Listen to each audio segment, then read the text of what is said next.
Assalamualaikum warahmatullahi wabarakatuh. Jadi kami dari kelompok 2 ingin menampilkan video ronsen yang telah kami ambil dari YouTube, yaitu komoditas melon. Berikut ini adalah videonya.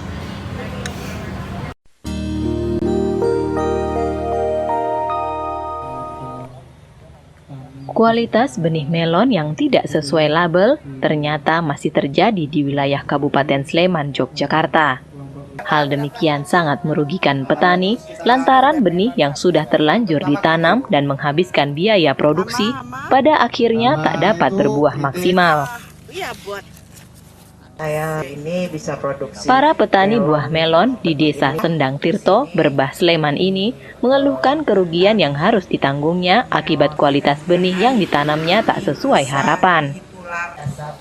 Di hadapan Siti Hediati Haryadi, para petani meminta agar persoalan benih ini lebih menjadi perhatian dan berharap pemerintah dapat menjamin ketersediaan bibit unggul.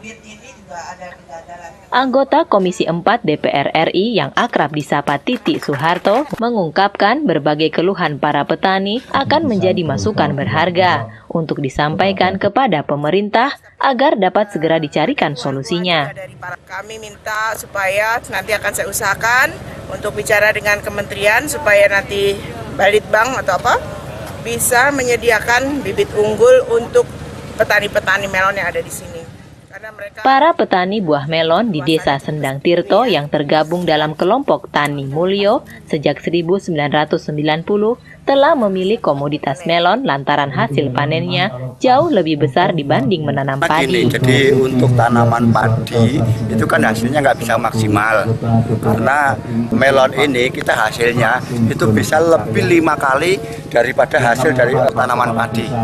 Keuntungannya kita bisa hampir 50-70% dari modal. Penghasilan petani besar dan sini juga ada, saya senang karena anak-anak muda yang mau bertani melon. Ini harus didukung, kita harus dukung bersama baik kami dari DPR Komisi 4 maupun dari pemerintah kementerian. Terima kasih.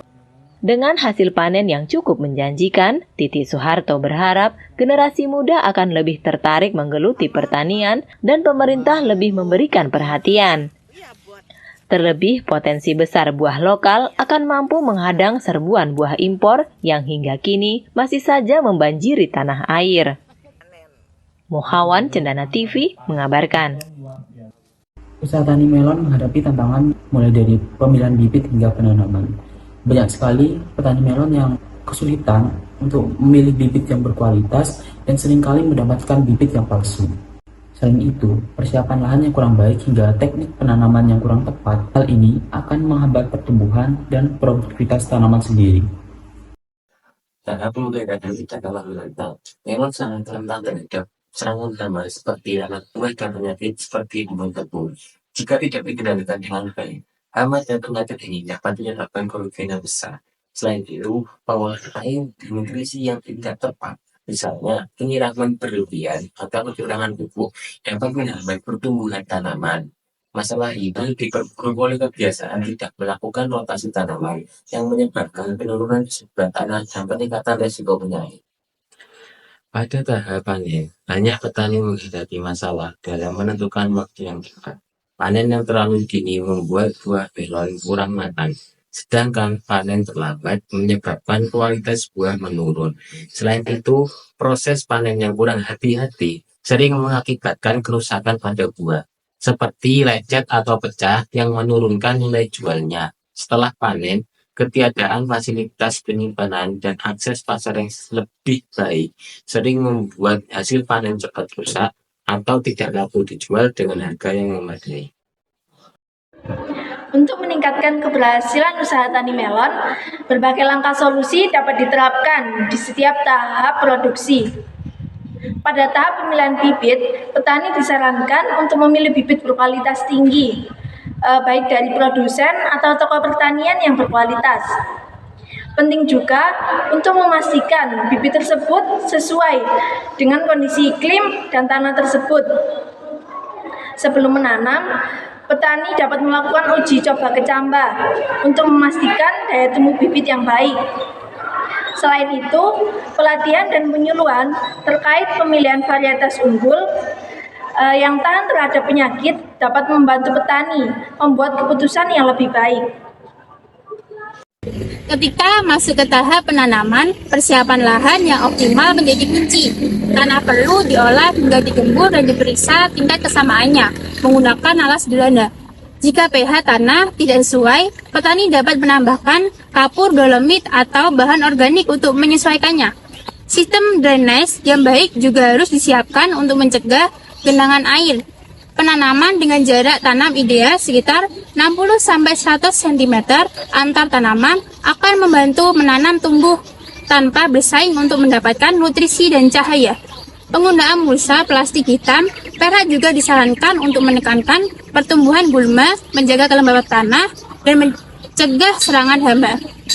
Nah, sekarang masuk ke tahap pemeliharaan. Tahap pemeliharaan menjadi penentu keberhasilan tanaman melon.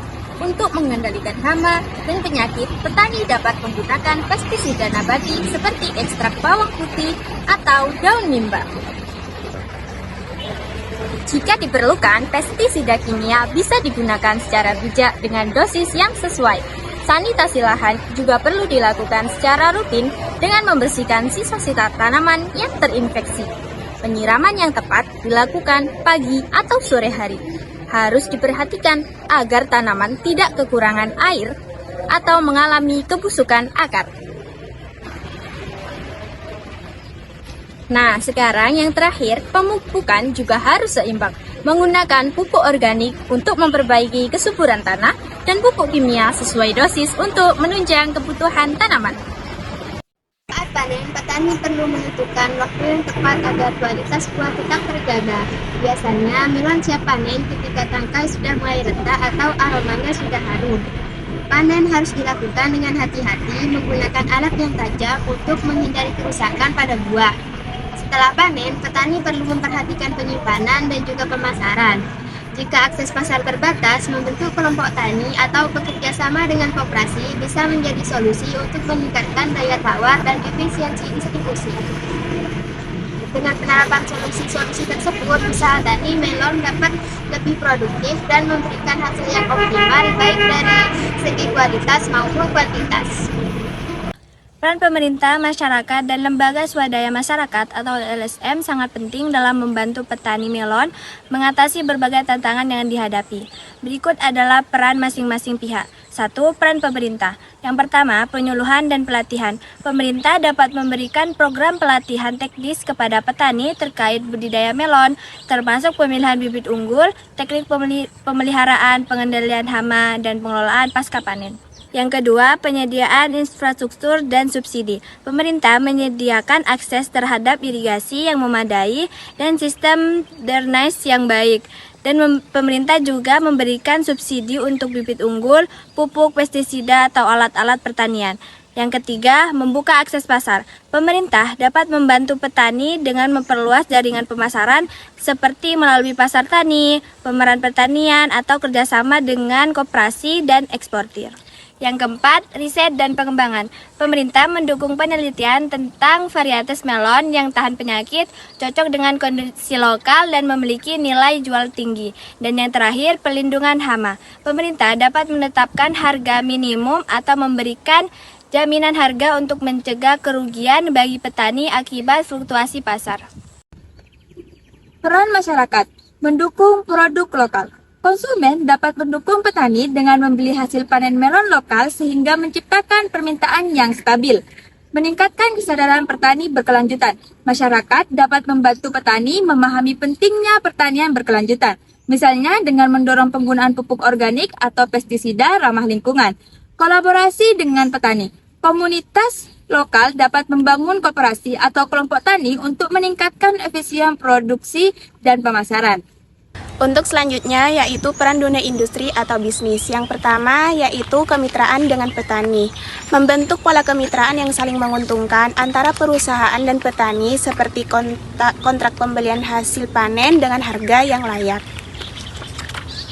Yang kedua yaitu dengan penyediaan sarana produksi. Menyediakan bibit unggul, pupuk, pestisida, dan alat-alat pertanian dengan harga terjangkau dan kualitas yang terjamin.